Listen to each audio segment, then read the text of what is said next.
అన్ని పంటలకు కూడా ఈరోజు ధరలన్నీ కూడా పడిపోయి ఎంతో ఆర్భాటంగా కేంద్ర రాష్ట్ర ప్రభుత్వాలు ప్రకటించిన మద్దతు ధర కూడా ఈరోజు వారికి గిట్టగా కేవలం దళారులు తర్వాత మిల్లర్లు ఐక్యమే ఈరోజు రైతులను కూడా దోపిడీ కూడా చేస్తూ ఉన్నారు. అయినా కూడా ఈ ప్రభుత్వం వాని గురించి పట్టించుకోలేదు.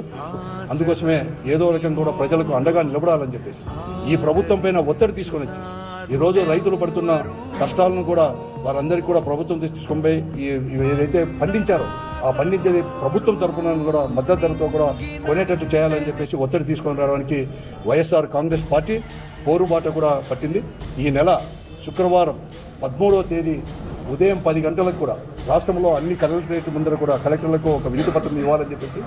వాటిలో భాగంగానే అనంతపురం జిల్లా ప్రజలందరూ కూడా ముఖ్యంగా పార్టీ కార్యకర్తలు నాయకులు అలాగే ముఖ్యంగా రైతులు వీరందరూ కూడా అనంతపురం జిల్లా పరిషత్ ఆఫీస్ దగ్గర ఉండే రాజశేఖర రెడ్డి గారి విగ్రహం దగ్గర నుంచి ఒక ర్యాలీగా పోయి కలెక్టర్ ఆఫీస్ దగ్గర పోయి అక్కడ వినతి పత్రం కలెక్టర్కి ఇచ్చేసి అప్పటికి కూడా ప్రభుత్వం అనేది కూడా ధీరాగా వచ్చేసి వెంటనే రైతుల యొక్క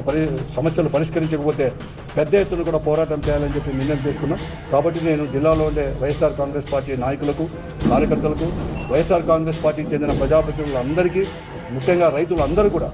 రేపు 13వ తేదీ జరిగిపోయే ర్యాలీలో అందరూ కూడా పెద్ద ఎత్తున వచ్చి పాల్గొనాలని చెప్పేసి కూడా విజ్ఞప్తి చేస్తున్నాం.